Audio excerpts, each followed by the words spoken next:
Hi there, I'm Jeff Reeves, the editor of InvestorPlace.com. I'm talking with Jim Lowell, the editor of Fidelity Investor. Jim, we're looking ahead to 2015 and some funds that investors can get into for profits and outperformance. You got three that are on your mind right now. Let's go big first. Talk to me about the large cap fund that Fidelity has that you're looking at. Thanks, Jeff. It's mega cap stock of Fidelity, battleship balance sheets, plays in the S&P 100, Russell 2000, and Russell top 200 names. So really the almighty U.S. Multinationals populate the fund. Matt Fruhan's been a pretty steady hand at the tiller, losing some ground to the S&P some years, regaining it over rolling time periods measurably well. He's pretty strong in financials heading into 2015. That hurt him in January, but it's certainly helping him out of the gate in February. And this is a bedrock fund, right? Because it's the biggest of the big that are out there, the blues to the blue Good chips. core holding, could play a role in any investor's portfolio. So a little bit more targeted, your next fund on your list is a sector fund, right? It's Fidelity Select Healthcare, and it is an aggressively growth-oriented healthcare fund, not to be confused with, say, a Vanguard healthcare fund.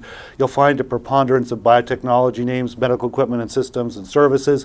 You can own pharmaceuticals, and Eddie Yoon has owned pharmaceuticals. Eddie has never lost to the S&P 500 since taking over the fund. But it is on the growth side of the fence. I think long-term investors who are looking for a growth complement to a core healthcare fund or a healthcare complement that's growth-oriented to their overall portfolio, do well to consider his fund. So the last fund that's on your list is for kind of the price-oriented investor out there who likes cheap stocks, but maybe doesn't want to buy them individually because there's a lot of risk involved in that. Tell me about the last Fidelity fund on your list. It's called Fidelity Low Price Stock. It's been around since 1989, created by Joel Tillinghast, who was mentored by Peter Lynch, arguably the most famous stock picker of them all.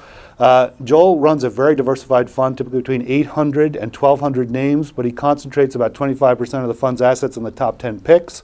He is very consumer-oriented and always globally oriented, has been since he launched the fund back in 1989. A third of the portfolio has always been invested in foreign stocks. It is so today. That's likely going to be a nice wind at his back throughout 2015. The consumer, whatever the consumer's buying, are the kinds of companies that Joel is looking at. You won't find biotechnology there. You won't find emerging market names. You'll find names like AutoZone and Best Buy, a hardcore consumer concentrated fund.